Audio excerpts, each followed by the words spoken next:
Welcome to star TV. ముందుగా headlines చూద్దాం.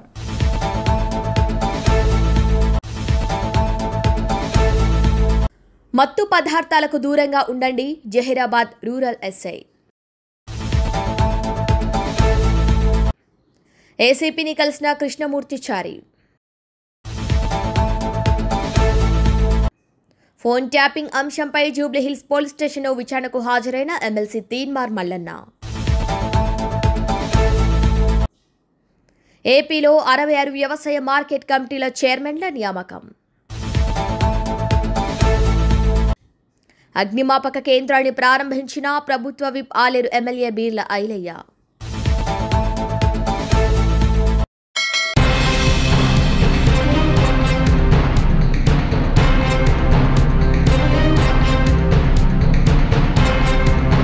Phone tapping అంశంపై జూబ్లీహిల్స్ పోలీస్ స్టేషన్లో విచారణకు హాజరయ్యారు ఎమ్మెల్సీ తీన్మార్ మల్లన్నను కలిశారు షర్లింగంపల్లి నాయకులు. సిట్ విచారణ నిమిత్తం జూబ్లీహిల్స్ పోలీస్ స్టేషన్లో గురువారం తీన్మార్ మల్లన్న హాజరయ్యారు. ఆయనకు సంఘీభావంగా షర్లింగంపల్లి బీసీ జేఏసీ నాయకులు వెళ్లి కలిశారు. ఈ కార్యక్రమంలో Telangana BC political JAC coordination committee chairman Sudhagani Harishankar Goud, BC political JAC సమన్వయకర్తలు ఎలబోయిన ఓదేలు యాదవ్, బందరపు నర్సయ్య గౌడ్, షర్లింగంపల్లి బీసీ అధ్యక్షులు advocate Bandari Ramesh Yadav, BC JAC నాయకులు తిరుమాని నాగరాజు, ప్రముఖ సీనియర్ నాయకులు నర్సింహులు ముదిరాజ్, ప్రధాన కార్యదర్శి పటేల్ కృష్ణ, ఉపాధ్యక్షులు నర్సింగ్ ముదిరాజ్, పేరయ్య తదితరులు పాల్గొన్నారు.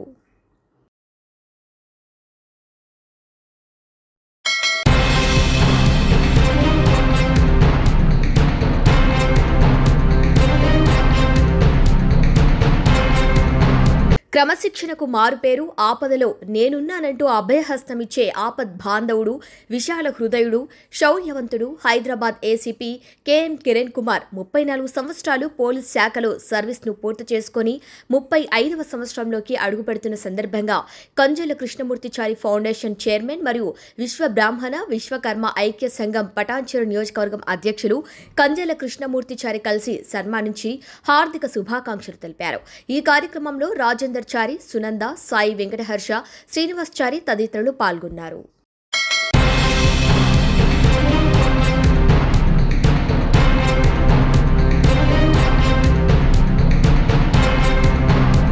యాదాద్రి భువనగిరి జిల్లా యాదగిరిగుట్ట పట్టణంలో అగ్నిమాపక కేంద్ర కార్యాలయాన్ని తెలంగాణ రాష్ట్ర ప్రభుత్వ whip Aler MLA Beerla Ilaiah, MLC Nelakanti Satyam, జిల్లా కలెక్టర్ హనుమంతరావు కలిసి ప్రారంభించారు. ఈ సందర్భంగా అగ్నిమాపక పోలీసులు అందజేసిన గౌరవ వందనాన్ని స్వీకరించారు. ఆ తర్వాత అగ్నిమాపక వాహనాలను, పనిముట్లు, పరికరాలు, మిషన్లను పరిశీలించారు. అనంతరం సమావేశంలో పాల్గొన్నారు. ఈ సందర్భంగా ఎమ్మెల్యే బీర్ల ఐలయ్య మాట్లాడుతూ ఎక్కడ ప్రమాదం జరిగినా, విపత్తులు ఎదురైనా మొదటగా స్పందించే శాఖ అగ్నిమాపక శాఖ. ఈ అగ్నిమాపక శాఖ ఉన్న పేరును 2009లో రాష్ట్ర విపత్తుల స్పందన అగ్నిమాపక శాఖగా పేరు మార్చారు. ఇటువంటి ప్రముఖ పుణ్యక్షేత్రంలో ఇలాంటి భవనాన్ని డొనేట్ చేసి పలు సంస్థలకు అభినందనలు తెలిపారు. తమ సంస్థ సంపాదించిన దాంట్లో విపత్తుల సమయంలో ప్రాణాలను పణంగా పెట్టి పోరాడే వారికి ఇలాంటి భవనం నిర్మించి ఇవ్వటం సంతోషకరమన్నారు. ఈరోజు ఫార్మా కంపెనీ కానీ గ్లాస్ ఫ్యాక్టరీ వాళ్ళ సహకారంతో సుమారు 60 లక్షలతోటి ఈ షెడ్ నిర్మించుకోవడం. ఎక్కడ ప్రమాదం జరిగినా మొదటగా స్పందించేది అగ్నిమాపక శాఖ. ఎక్కడ ఏ ప్రమాదం జరిగినా, ఏ ఇబ్బంది ఉన్నా తక్షణమే స్పందించి ఎన్నో ప్రాణాలను సేవ్ చేస్తున్నటువంటి అగ్నిమాపక శాఖకు ప్రత్యేకంగా ధన్యవాదాలు తెలుస్తూ, వాళ్ళకు కూడా సపరేట్ ఇక్కడ ల్యాండ్ అలొకేట్ చేసి వాళ్ళకి ఇక్కడ పర్మనెంట్ స్ట్రక్చర్ ఉండే విధంగా వాళ్ళ ఆఫీస్ నిర్మాణం చేయడం, దానికి పెద్దలు మా జిల్లా ఎమ్మెల్సీ గారు నీలకంఠ సత్యమన్న వారి చేతుల మీదుగా ప్రారంభించుకోవడం సంతోషం. అదేవిధంగా డీజీ నాగిరెడ్డి గారు, జిల్లా కలెక్టర్ హనుమంతరావు గారు కూడా పెద్ద ఎత్తున దీన్ని ప్రారంభించి ప్రజలకు అన్ని విధాలా ఉపయోగపడే ఈ అగ్నిమాపక కేంద్రాన్ని నూతన అధునాతనటువంటి యంత్రాలతోటి ఇక్కడ 10,000 కెపాసిటీ ఉండే ఇక్కడ ట్యాంకర్ను కూడా ఏర్పాటు చేసుకొని ఏ ఇబ్బంది ఉన్నా, ఎక్కడ ఫైర్ అయినా తక్షణమే స్పందించి ప్రాణాలను సేవ్ చేసే విధంగా ఈ అగ్నిమాపక కేంద్రం యార్డ్లో ఉండడం చాలా సంతోషం. దానికి అన్ని విధాలా ప్రభుత్వం నుంచి హంగులతోటి ఏర్పాటు చేసినాం. ఏ ప్రమాదమైనా తక్షణమే స్పందించి వాళ్ళ ప్రాణాలను సేవ్ చేసే విధంగా ముందుకు పోతుంది. కాబట్టి ప్రత్యేకంగా అగ్నిమాపక శాఖ సిబ్బందికి చాకచక్యంగా పనిచేస్తుంది కాబట్టి వాళ్ళకు అభినందన తెలియజేస్తున్నాం. Thank you. ప్రజాప్రభుత్వం వచ్చిందాక గౌరవ ముఖ్యమంత్రి రేవంత్ రెడ్డి గారి నాయకత్వాన మున్సిపాలిటీలు కానీ పల్లెలు అభివృద్ధి చెందాలనే లక్ష్యంతో ఇలా యారుట్లో మున్సిపాలిటీలో ఫస్ట్ వార్డులో వార్డు కేంద్రాన్ని కూడా ఏర్పాటు చేసినాం. గుట్ట మున్సిపాలిటీలో 12 వార్డులు ఉన్నాయి. 12 వార్డులకు వార్డు ఆఫీసులు పెట్టి ప్రతి ఆఫీసులో వార్డు ఆఫీసును కూడా ఓపెన్ చేసి అక్కడ మంచినీటి సమస్య కానీ అక్కడ వీధి లైట్ల సమస్య కానీ పారిశుద్ధ్య సమస్య కానీ ఎక్కడికక్కడ ఆ సంబంధించిన వార్డ్ ఆఫీసర్ రేడు పర్యవేక్షణ చేసి అక్కడ పారిశుద్ధ్య కార్మికులతోటి నీటి సప్లై వాళ్ళతోటి నీరు వచ్చే విధంగా వార్డు శుభ్రత ఉండే విధంగా చర్యలు తీసుకొని ఎక్కడికక్కడ ఏ వార్డులో ఆ వార్డులో ఆఫీసు ఆ స్థానిక ప్రజలకు వచ్చే సమస్యలు కూడా ఎక్కడికక్కడ వాళ్ళు దరఖాస్తులు తీసుకొని అక్కడ మున్సిపల్ ఆఫీసులో ఉన్నటువంటి అధికారులతో కానీ అవసరమైతే మా దృష్టి తీసుకొచ్చి తక్షణమే సమస్యలు స్పందించే విధంగా వార్డ్ ఆఫీసులో పెట్టడం. ఇవాళ మొదటగా ఇక్కడ యారుగుట్టలో మున్సిపల్ కేంద్రంలో వార్డ్ ఆఫీస్ ఓపెన్ చేసాం. చాలా సంతోషం. ముఖ్యంగా ఈ ప్రభుత్వం చేపట్టినటువంటి ప్రతిష్టాత్మకంగా తీసుకుంటున్న ఇందిరమిన్ల పర్యవేక్షణలో ఏ వార్డులో ఆ వార్డులో అన్ని ముగ్గులు పోయించి వాళ్ళకు బిల్లు వచ్చే విధంగా త్వరితగతిన వాళ్ళు బిల్లు స్లాబ్ వేసుకొని వాళ్ళు గృహప్రవేశాలు చేసుకునే విధంగా వార్డ్ ఆఫీసులకు బాధ్యత పేపడం. తప్పకుండా అతి త్వరలోనే యారుగుట్టలో సుమారు 100 ఇండ్లు కూడా గృహప్రవేశం చేయబోతున్నాం. ఇలా ఇందిరమ్మ ఇల్లు అంటే పేదోడి సొంతింటి కళ 10 ఏళ్లుగా నెరవేరింది కళ మా గౌరవ ముఖ్యమంత్రి రేవంత్ రెడ్డి గారి నాయకత్వాన, శాఖ మార్చులు పొంగులేటి శ్రీనివాసరెడ్డి గారి నాయకత్వాన వాళ్ళ సహకారంతో ఇలా పెద్ద ఎత్తున 3500 ఇందిరమ్మ ఇళ్లకు ముగ్గులు పోసడం, కొన్ని గృహప్రవేశాలు చేసినాం. అధికారులు కూడా చాకచక్యంగా పనిచేసి త్వరితగతిన ఇందిరమ్మ ఇల్లు పూర్తి చేసినందుకు వాళ్ళని కూడా అభినందిస్తూ తెలంగాణలో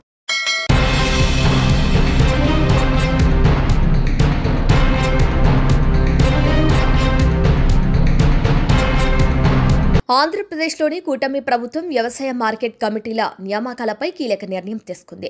మొత్తం 66 వ్యవసాయ మార్కెట్ కమిటీలకు చైర్మన్ను ఖరారు చేసింది. ఈ నియామకాల్లో టీడీపీ నుంచి 53 మంది, జనసేన పార్టీ నుంచి 9 మంది, బీజేపీ నుంచి నలుగురు చైర్మన్లుగా అవకాశం పొందారు.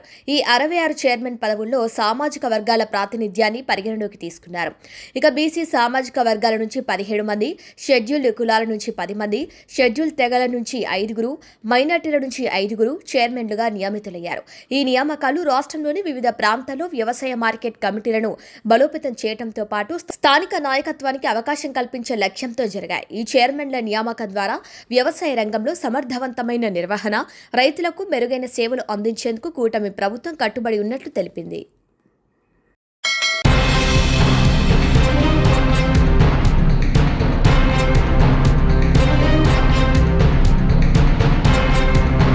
భద్రాచలం రాములవారి భూమి వివాదంలో పురుషోత్తపట్నం గ్రామ ప్రజలతో శాంతి సభకు వచ్చారు ఆనంద ఆశ్రమ పీఠాధిపతి శ్రీనివాసానంద సరస్వతి స్వామీజీ.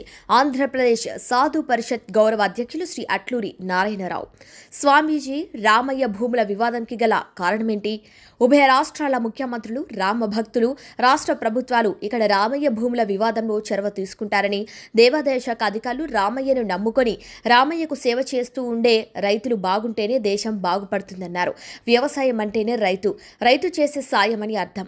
ప్రపంచంలో తీరని రుణం అంటూ ఉంటే ఒక్క రైతుకే అని, సామాన్య రైతుల పట్ల సానుకూలంగా స్పందించాలన్నారు. రామయ్య భూముల విషయంలో నెలకొన్న సమస్యను ప్రశాంతంగా పరిష్కరించాలి.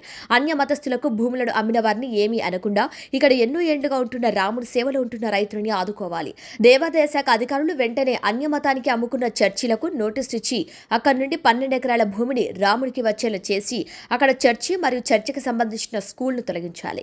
ఇక్కడ రామ భక్తులకు, రైతులకు ఇక్కడ ఉన్న భూముల విషయంలో అనుకూలంగా ఉన్నటువంటి షరతులు వర్తించేలా చూడాలని డిమాండ్ చేస్తున్నానన్నారు. మీకు న్యాయం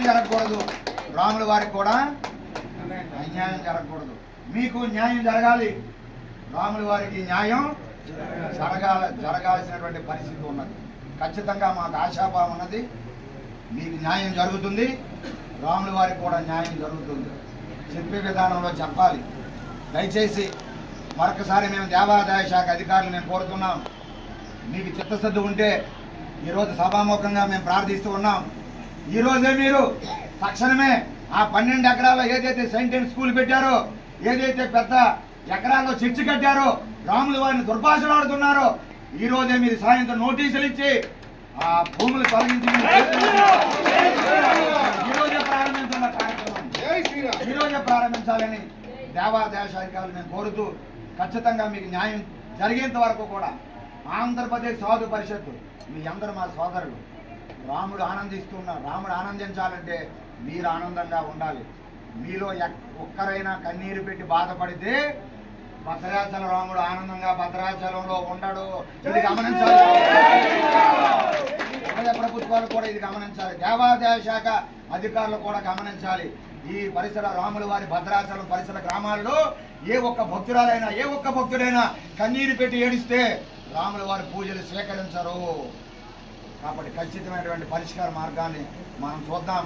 మీ అందరూ కూడా శాంతియుతముగా, మీరు కూడా కోపతాపాలకు వెళ్లకుండా శాంతియుతముగా ప్రశాంతముగా మీరు కూడా అందరికీ సహకరించి, రెండు ప్రభుత్వాలకి కూడా సహకరించి మనం మన సమస్యని స్నేహపూర్వకంగా, ఆధ్యాత్మిక పూర్వకంగా, భక్తి భావనతో పరిష్కార మార్గాన్ని చూపించుకుందాం. ఒక మంచి మెసేజ్ని ఈ సందర్భంగా ఉభయ రాష్ట్ర ప్రభుత్వాలు కూడా ఒక స్టాండింగ్ కమిటీని కూడా మేము కోరుతున్నాం. ఒక స్టాండింగ్ కమిటీ కూడా వేయాలి. ఒక స్టాండింగ్ కమిటీ ఉభయ రాష్ట్రాల్లో రేపు మన భద్రాచల రాముల వారి సమస్య కర్ణాటకకి, మనకి ఆంధ్రప్రదేశ్ రావచ్చు, కర్ణాటకకి తెలంగాణ ప్రభుత్వానికి రావచ్చు, లేకపోతే పక్కనుండే ఛత్తీస్గఢ్ ప్రభుత్వానికి మనకి రావచ్చు, పక్కనుండేటువంటి రాష్ట్రాలలో, పొరుగు రాష్ట్రాలలో మన ఉభయ రాష్ట్రాలకి సమస్యలు రావచ్చు. దైవికంగా, దేవాలయాల పరంగా అలాంటి సమస్యలు వచ్చేటప్పుడు ఏమండి వెనక ముందు ఆలోచించకుండా తొందరగా వచ్చి సమస్యను జటిలం చేసేసి రకరకాలుగా హిందూ సమాజానికి మాయన మచ్చన తెచ్చేటటువంటి అధికారులు ఎవరైతే ఉన్నారో అలాంటి ఆవేశపూరితమైన అధికారులకు స్వస్తి పలికి సామరస్యపూర్వకంగా ఉండే ఒక కమిటీని కూడా, ఒక ఉన్నతమైన కమిటీని కూడా మేము ప్రపోజ్ చేసి ఆ కమిటీ కూడా వేయమని కోరుతాం. ఖచ్చితంగా న్యాయం జరుగుతుంది. మీరు ప్రశాంతంగా ఆ రాముల వారిని నమ్ముకొని మీరు ఉన్నారు. రాముని నమ్ముకునే వారికి ఎప్పుడు కూడా అన్యాయం లేదు. రాముల వారిని నమ్ముకునే వారికి ఎప్పుడు అన్యాయం జరగదని ఈ సందర్భంగా కోరుకుంటూ ఈ చక్కని అవకాశం మీరు ఇచ్చారు. విశ్వకవి ఆయన ఏమన్నారు? జనగణ, మీ అందరికీ తెలియదు ఆ రహస్యం. జనగణ మన అధినాయక జయ హే. చెప్పండి, ఎవరు భారతదేశానికి భాగ్య ప్రదాత? ఎవరి వలన ఈ దేశానికి పేరు, ఎవరి వలన ఈ దేశానికి గొప్పతనం? ఇప్పటికీ కూడా మనం అమెరికా వెళ్తే, oh the secret land of Sriramachandra, శ్రీరాముడు నడయాడిన పుణ్యభూమిరా భారతదేశం, సీతామహాతల్లి నడయాడిన పవిత్ర భూమి అండి ఈ భారతదేశం అని ఈ దేశాన్ని కొనియాడుతున్నారే. అటువంటి పేరు ప్రఖ్యాతులు ఎవరి వల్ల వచ్చాయి? శ్రీరాముడి వల్ల వచ్చాయి. అందుకే మన భారత రాజ్యాంగం ఇండియన్ కాన్స్టిట్యూషన్లో ఫస్ట్ పేజీలో ఎవరి ఫోటో ఉందో తెలుసా? ఫస్ట్ పేజీ భారత రాజ్యాంగం, డాక్టర్ బిఆర్ అంబేద్కర్ గారు సభ్యులు రాసినటువంటి రాజ్యాంగంలో మన రాజ్యాంగం ఫస్ట్ పేజీలో శ్రీరాముల వారి పట్టాభిషేకం ఉన్నదే. చూడండి, ఇంతటి మహిమాన్వితుడు మన రాముడు. కాబట్టి అటువంటి రామచంద్రమూర్తి అయోధ్య రాముడు, భద్రాచల రాముడిగా ఇక్కడ ఉండడం మన ఉభయ తెలుగు రాష్ట్రాలకి మనందరం చేసినటువంటి పూర్వజన్మ సుకృతం. ఇప్పుడు మన సబ్జెక్టులోకి మనం వద్దాం, మన బాధల్లోకి మనం వద్దాం. ఎప్పుడైనా మమ్మల్ని మీరు ఉపన్యాసాలకి శ్రీరామనామకు పిలవాలి, కానీ సమస్యల్లో ఈరోజు మన అందరం ఇలాగ మనం కలవడం బాధగా ఉన్నది. అయినా మనం తప్పదు, మన బాధలు మనందరం కూడా అన్నదమ్ములు లాంటి వారు. ఈ పురుషోత్తపట్నంలో ఉండే ప్రతి ఒక్కరిని మేము పెద్దలైతే తండ్రులుగా, చిన్నలైతే సోదరులుగా మేము సాధుకుంలో ఎవరైనా వసుదైక కుటుంబం అనే భావనతో ఉంటాం. ఈరోజు మన పెద్ద ఆయన చాలా సవివరంగా వృత్తాంతాన్ని అంతా కూడా చెప్పడం జరిగింది. మేము కూడా వచ్చే ముందు స్టడీ చేసుకొని అసలు ఏమిటి సమస్య, ఎందుకు ఇబ్బందులు జరుగుతున్నాయి, స్వామివారి భద్రాచల రాముల వారి భూములపైన ఈ వివాదం ఎందుకు, అది చిలికి గాలివానలాగా ఎప్పుడూ కూడా అది తరగని సమస్యలా అది ఎందుకు అలా మిగిలిపోతూ ఉండిపోతుంది, ఎలాగైనా పరిష్కార మార్గం దొరకాలి, సాధు సంతులుగా మనం వెళ్ళాలి. మనకి చంద్రబాబు నాయుడు గారితో కూటమి ప్రభుత్వానితో అటు పవన్ కళ్యాణ్ గారు కానీ, చంద్రబాబు నాయుడు గారు కానీ, మన ముఖ్యమంత్రి, మన ఉప ముఖ్యమంత్రి సనాతన ధర్మం కోసం ఎన్నో త్యాగాలు చేసినటువంటి పవన్ కళ్యాణ్ గారు కానీ, అలాగే మరొక పక్క బీజేపీ పెద్దలు కానీ, సాధు సంతులు మన ఆంధ్రప్రదేశ్లో ఉండేటువంటి సాధు సంతులు అంటే ఎంతో ప్రేమ భావన వాళ్ళకు ఉన్నది. ఆ ప్రేమ భావన ఉండబట్టే ఈ మధ్యనే ఒక 2 నెలల కూడా క్రితం మనం తిరుపతిలో ముంతాజ్ బేగం 7 స్టార్ హోటల్ వద్దు, అక్కడ అన్నమయ్య తపస్సు చేసినటువంటి ప్రాంతం, కపిల మహర్షి తపస్సు చేసిన ప్రాంతం. సాక్షాత్తు వెంకటేశ్వర స్వామి ఆ శేషాద్రిగిరి పర్వతం మీద కిందకి దిగి అలిపిరిలో కూర్చొని విశ్రాంతి తీసుకునేటువంటి ప్రాంతం. అటువంటి శ్రీవారి పాదం ఉండేటటువంటి తిరుపతిలో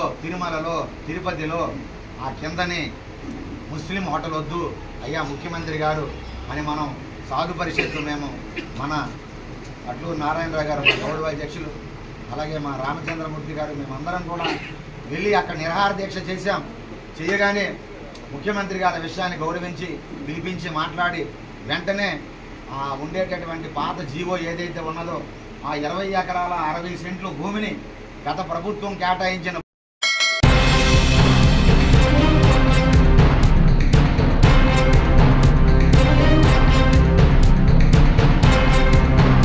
ఈజీ మనీకి అలవాటు పడి అమాయక విద్యార్థిని తీవ్రంగా దాడిపరిచి దట్టమైన అటవీ ప్రాంతంలోకి తీసుకువెళ్లి డబ్బులను డిమాండ్ చేశారు. ఘరానా ముఠాను Gudur circle inspector Suryaprakash arrest చేసి రిమాండ్కు తరలించడం జరిగింది.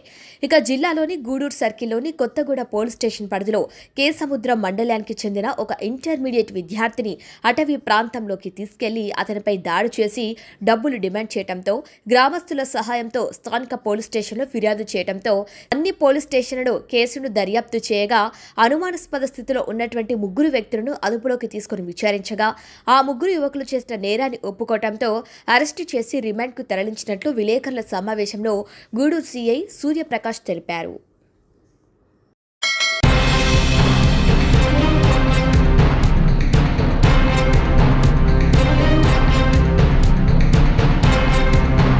యువత మత్తు పదార్థాలకు దూరంగా ఉండాలని జహీరాబాద్ రూరల్ ఎస్ఐ కాశీనాథ్ అన్నారు.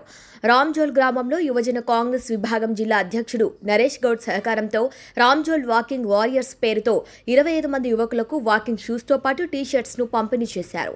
ఈ సందర్భంగా వారు మాట్లాడుతూ యువతను ప్రోత్సహించేందుకు టీ-షర్ట్స్, షూస్ పంపిణీ చేయడం సంతోషకరమన్నారు.